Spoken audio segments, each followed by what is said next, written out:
The story of Dr. Kildare. An introduction. Dr. Kildare was a staple of film, TV and radio for decades.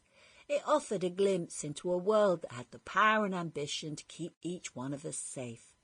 Kildare worked at New York's Blair General Hospital, where life begins, where life ends, and in between where life went on in very many ways.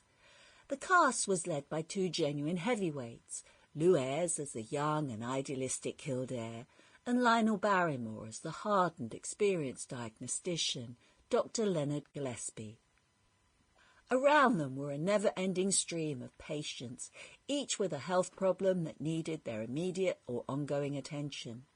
Together with their colleagues and administrators who ran a system designed to help but would sometimes hinder or bring obstacles to their path, Dr. Kildare and Co had to find the right answers. Let's see where the next case takes us. The story of Dr. Kildare.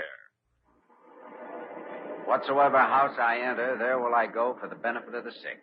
Or whatsoever things I see or hear concerning the life of men, I will keep silence thereon, counting such things to be held as sacred trusts. I will exercise my art solely for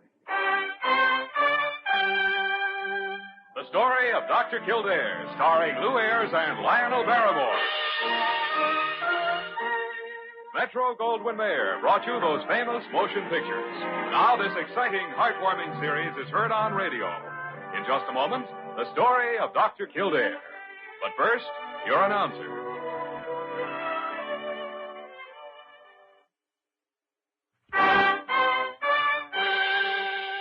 Now, the story of Dr. Kildare, starring Lew Ayres as Dr. Kildare and Lionel Barrymore as Dr. Gillespie.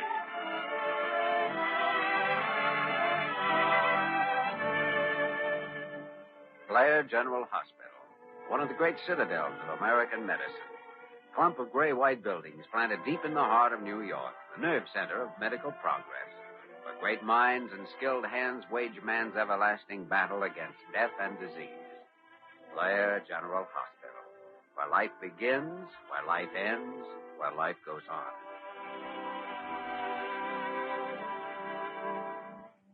Parker, for the first time in months, I get a chance to relax for an hour and read a book, and what happened? Well, after all, Dr. Gillespie, I only want to... Shut up! Well... The History of Modern Medicine, the book I've wanted to read for a year, and you come popping in here with a handful of fiddle-faddle. Well, these letters are all addressed to you, and somebody has to answer them. I don't see why. But you have to answer letters. People always Well, do. I don't. Sample complete. Ready to continue?